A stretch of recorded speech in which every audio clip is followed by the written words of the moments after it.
नमस्कार। तो इस वीडियो में हम हिंदी सेक्शन की आंसर की डिस्कस करेंगे जो जेबीटी टेट 24 जुलाई 2022 को लिया गया था। उसकी हिंदी सेक्शन का जो हम आंसर की को डिस्कस करेंगे। 61 क्वेश्चन है।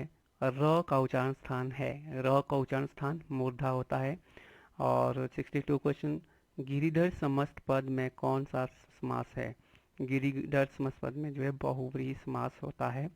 नंबर 63, किसी भी भाषा की मौखिक ध्वनि को प्रकट करने वाले लेखन चिन्हों को क्या कहते हैं? तो उनको हम लिपि कहते हैं।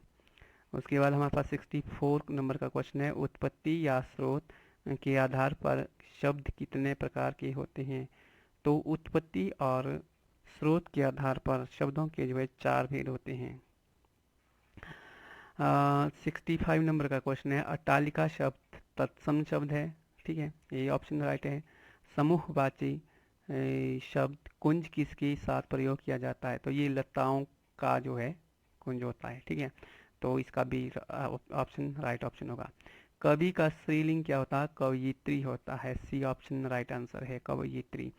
68, कर्म के आधार पर क्रिया के 2 भेद होते हैं। कितने भेद होते हैं? 2 भेद होते हैं क्रिया के, कर्म के आधार पर, ठीक है, सकर्मक और अकर्मक होती है। 69, शिव का विशेषण क्या है? शिव का विशेषण शैव होता है। और रिक्त स्थान की पूर्ति करें, तो लिखा है सत्य और अहिंसा का खालिस्तान संबंध है, तो घनिष्ठ संबंध इसमें जो आएगा घनिष्ठ संबंध, ऑप्शन नंबर सी। गंगा गए गंगदास और जमुना गए जमुना दास का अर्थ है। इसमें आपके पास 4 ऑप्शंस दी गई है, तो इसमें राइट ऑप्शन है जिसका कोई दृढ़ सिद्धांत नहीं होता है, तो वो होता है हमारे पास ऑप्शन नंबर डी। अब उसके बाद है 72 नंबर का, लिंग की दृष्टि से दही क्या है? दही जो है हमारे पास एक पुल्लिंग शब्द होता है। ओके, दही एक पुल्लिंग शब्द होता है, स्त्रीलिंग नहीं मानना इसको। हिंदी भाषा में इसको पुल्लिंग माना जाता है, जबकि संस्कृत भाषा में इसको नपुंसकलिंग माना जाता है, ठीक है, तो इसका राइट ऑप्शन हिंदी में है पुल्लिंग शब्द। उसके बाद है 73, इनमें से कौन भक्तिकाल का कवि नहीं है? अमीर खुसरो जो है भक्तिकाल का कवि नहीं है। नंददास, रसखान और नाभादास जो है तीनों के तीनों भक्तिकाल के कवि हैं। अब हमारे पास है लालटेन शब्द है, ये शब्द जो है विदेशी जो है, क्योंकि लालटेन शब्द जो है इंग्लिश लैंग्वेज से लिया गया है।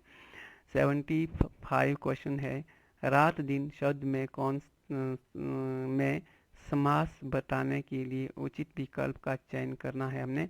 इसमें द्वंद्व, द्विगु, कर्मधारय या फिर हमारे पास जो है अब यही भाव है, तो इसका द्वंद्व है, ठीक है, रात और दिन, तो द्वंद्व दोनों पद प्रधान है इसमें, तो रात दिन। उसके बाद हमारे पास है 76, आलस्य शब्द का विशेषण क्या है? आलस्य का शब्द विशेषण होता है आलसी। आलसी जो है आलस्य का विशेषण शब्द होता है। नेक्स्ट क्वेश्चन की बात करते हैं, चुनाव क्षेत्रों का समय समय पर क्या किया जाना चाहिए? खालिस्तान किया जाता है, क्या करना चाहिए? परिसीमन होता है, ठीक है, सीमाओं को जो है फिर से उनको जो है उनकी सीमाएं निर्धारित की जाती है, तो उसको परिसीमन कहते हैं, चुनाव क्षेत्रों का समय समय पर, ठीक है। 78 नंबर का क्वेश्चन है, के लिए, जो के लिए है किस कारक का चिन्ह है? तो ये हमारे पास है संप्रदान कारक का चिन्ह होता है के लिए, ठीक है। नंबर 79, क्ष ध्वनि किसके अंतर्गत आती है? तो ये जो है संयुक्त व्यंजन होता है, संयुक्त वर्ण होता है ये, ठीक है, व्यंजन होता है वैसे, यहाँ पर वर्ण के ऑप्शन है, तो संयुक्त वर्ण कहलाता है। नंबर 80 नंबर का क्वेश्चन है, बेइंसाफी में प्रयुक्त उपसर्ग है, तो इसमें जो है बे जो है उपसर्ग है इसमें बेइंसाफी में, ठीक है, इंसाफ तो एक खुद एक शब्द है, तो बे जो है इसका उपसर्ग बन गया। तो 81 नंबर का क्वेश्चन है, इनमें कौन सा स्वर संधि का उदाहरण है? स्वर संधि का उदाहरण क्या है? संयोग, मनोहर, नमस्कार या वचन, तो सॉरी पवन, तो पवन जो है हमारा स्वर संधि का उदाहरण है, क्योंकि पवन की जो संधि विच्छेद होती है पो जमा पो में ओ लगा है, पो जमा अन, पवन, ठीक है, तो ये होता है पवन का संधि विच्छेद, तो इसलिए ये जो है स्वर संधि है। इसमें देखो प का ओ और अ बन गया पवन, ठीक है।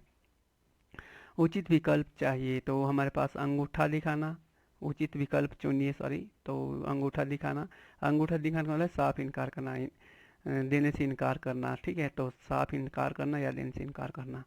तो ये ऑप्शन इसका राइट आंसर रहेगा। निम्नलिखित में से किसे राज रस कहा जाता है, सॉरी रस राज कहा जाता है।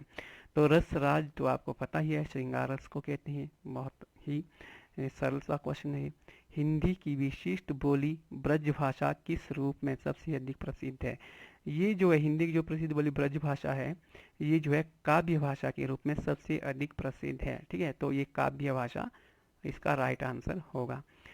नेक्स्ट क्वेश्चन है, श्रृंगार रस का स्थायी भाव, श्रृंगार रस का स्थायी भाव क्या है? रति, रति है ना।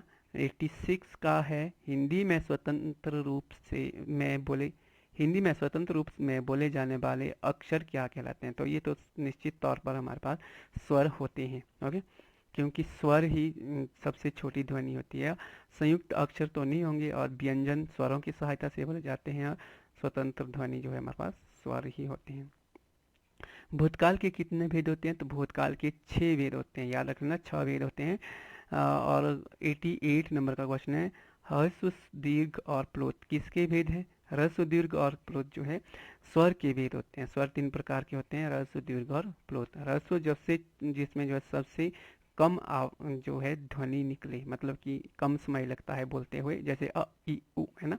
और दीर्घ जिसमें ह्रस्व से दोगुना समय लगे, जैसे आ ई है ना। तो उसके बाद प्लूट जो होता है वो स्वर जिसको जो है ह्रस्व से 3 गुना समय लगे, जैसे ओम, ठीक है। तो इस तरह के शब्दों को स्वरों को प्लुत स्वर में रखा जाता है।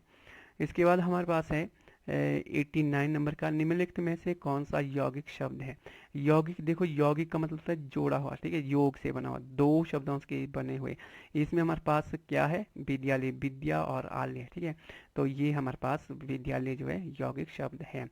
90 नंबर का क्वेश्चन है, देवनागरी हिंदी व संस्कृत के अतिरिक्त अन्य किस भाषा को लिपि में लिखा जाता है? देवनागरी हिंदी व संस्कृत, मतलब देवनागरी लिपि में जो है हिंदी और संस्कृत के अलावा कौन सी भाषा लिखी जाती है? तो मराठी और नेपाली लिखी जाती है, याद रख लेना है। मराठी भाषा और नेपाली भाषा जो है देवनागरी लिपि में लिखी जाती है, ओके। तो ये थी हमारे पास हिंदी की आंसर की। तो नेक्स्ट सेक्शन में हम जो नेक्स्ट वीडियो में नेक्स्ट सेक्शन को करेंगे सॉल्व। तब तक के लिए जय हिंद।